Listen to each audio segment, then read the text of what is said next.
Hey everybody, so today I wanted to actually begin the chopping process. So the first two videos have really been about knives and how to take care of them, but this one I'm actually going to give you instructions on how to chop specific things.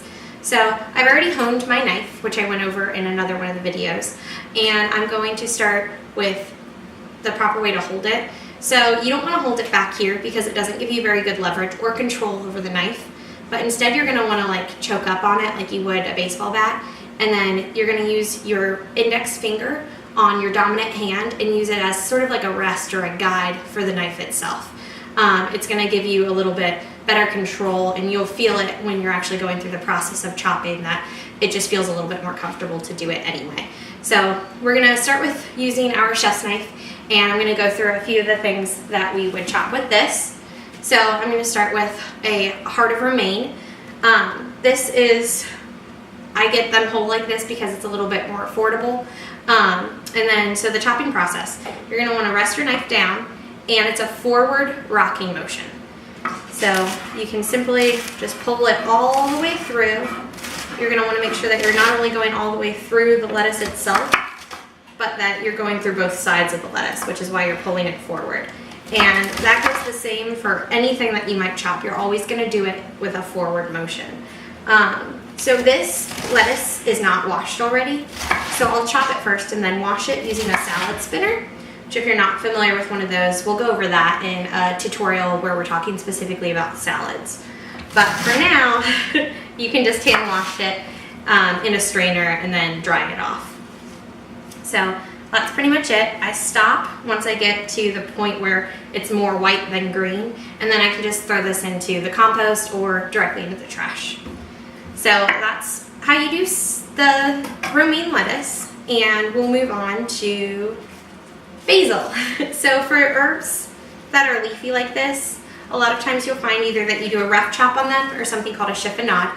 A lot of times in recipes it'll say chiffonade.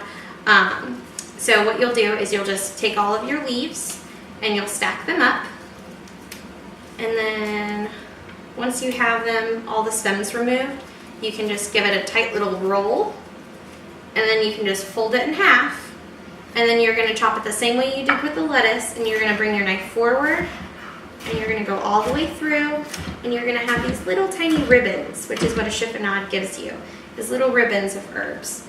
If you needed it smaller than this, you could run your knife through the other way, just to give you little, instead of having ribbons, you could have like more of a smaller slice to them. So that's the chiffonade. Next, I'm going to go on to how to use a paring knife. So with a paring knife, you use it really close to the blade. So you're actually going to pinch up towards the blade, or rather on the blade itself, instead of just having like one finger. You're going to pinch it, and then that way it gives you better control. And for something like apple, like if you're peeling an apple, you're actually going to bring the blade towards you. This is the only time really that you don't follow the rule of always cutting away from yourself. But it's because you have such control over the knife by pinching it up top. And you can actually just guide your knife around the rind of the apple. And you can use, I normally use my thumb as just like a brace against the fruit or vegetable, whatever I'm peeling, so that I have a lot more control and it just feels safer. Go slow, take your time with it because you are cutting towards your own fingers, but it's also really easy. And as you can see, it doesn't even really take that long, and this is me going slow. So you can really peel things even without using a peeler rather quickly. So that's how you would peel an apple. For slicing an apple, normally I use an apple slicer, which is one of the tools that I have in my kitchen, which is this. Because what's nice about it is that it'll core the apple for you. But if you don't want to use an apple slicer, you can cut your apple obviously yourself. I'm going to go back to my chef's knife. I'm going to hold the apple firm, and then we're just going to cut around the core. So basically I'm going to make a little square out of my core. And then once I get it into these pieces, then normally I'll just dice these up as I would pretty much anything else. Normally I would slice and then go the other way and chop it. so that you have like a dice on it. All right, the next thing is going to be a strawberry. So for strawberries, you're going to use your paring knife again, and you're just going to very gently core the strawberry. You don't need to go in very deep. You're just wanting to swirl it around the green part so that your white part, that's like the top of the strawberry, and then the green part is removed. So you'll be able to see that, like you can see directly into the strawberry. There's a little hole there now. And on cutting the strawberries, a lot of people will do just quarters or eighths. And you can do that with your paring knife as well. And give you about this size, that's your quarter.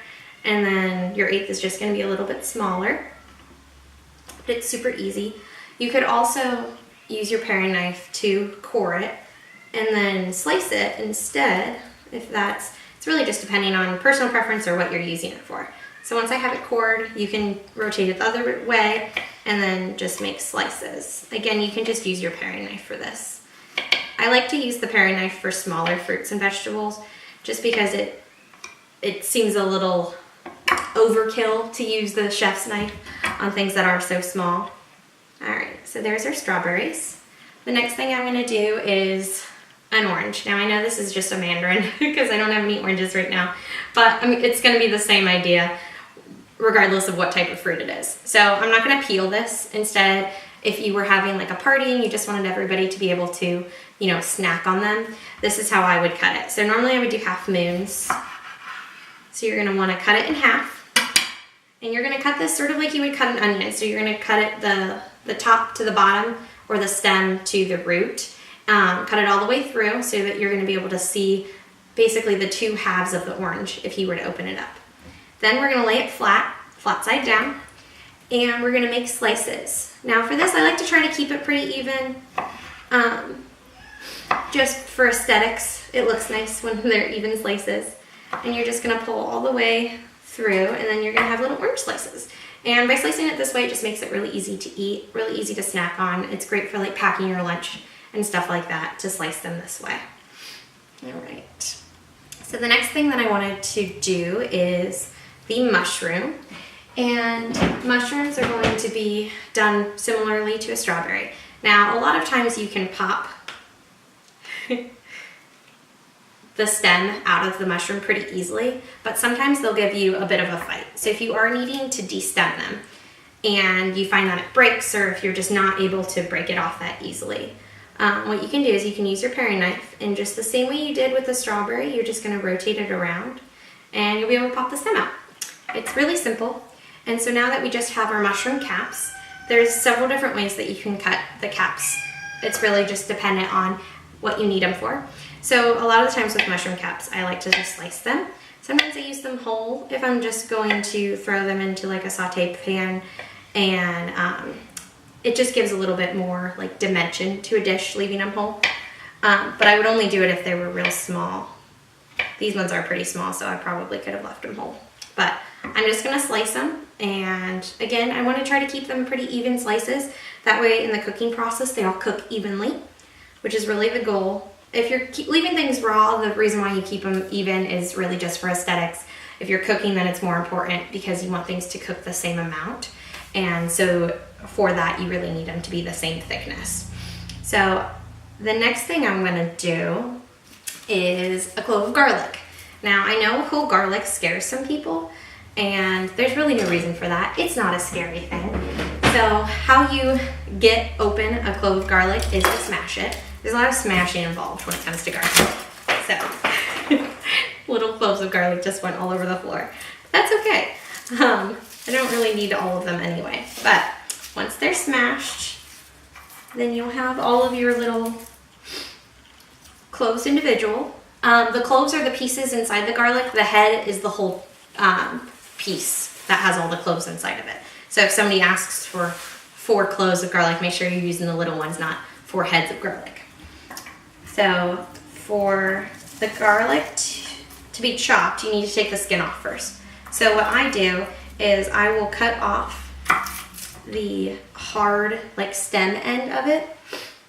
Then you're gonna lay your garlic flat, or at least whatever way is flattest to you. You're gonna lay your knife flat on it, And make sure that your hand is outside of your counter or your cutting board, because when you go to smash it, if it's up on the counter itself, you could hit your hand. So I always like to make sure that my hand's off the edge of the counter, and then you're just gonna wanna hit directly straight down so that your knife doesn't wobble anyway, there's no risk of cutting yourself, and just one firm motion. So then once you have your garlic de-skinned, as you can see by smashing it like this, the skin comes off super easy. And then you're just gonna wanna chop this either into a mince, which is a really fine dice, or you can just do a rough chop, whatever you need. You can cut this similarly to an onion, where you slice straight across through the whole thing, and then you turn it the other way, and then you dice it. For this, I'm just gonna do a nice little rough chop for the garlic, because I really don't need it to be any smaller than that. All right, and it's smelling really, really good in here. We have quite the menagerie of fruits and vegetables on this cutting board now, but it smells really good.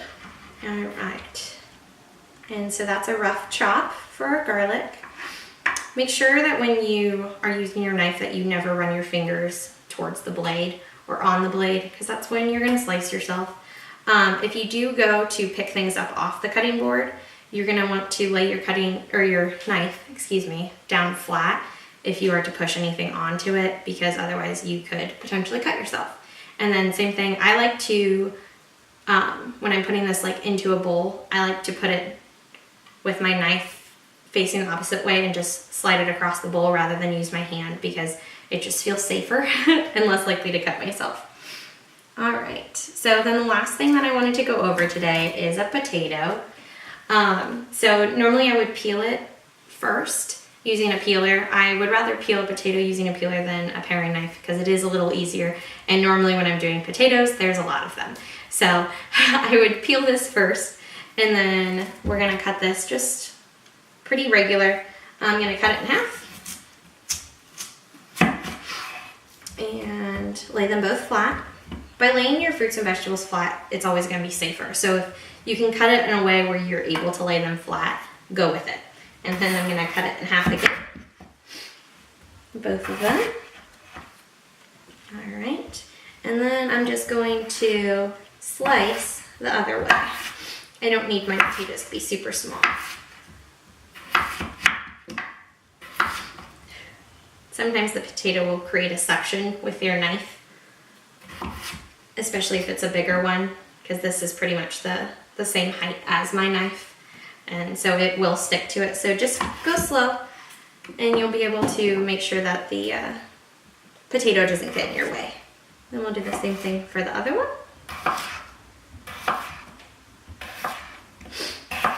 All right, and that's it. So that's just a quick introduction on how to chop a variety of different things.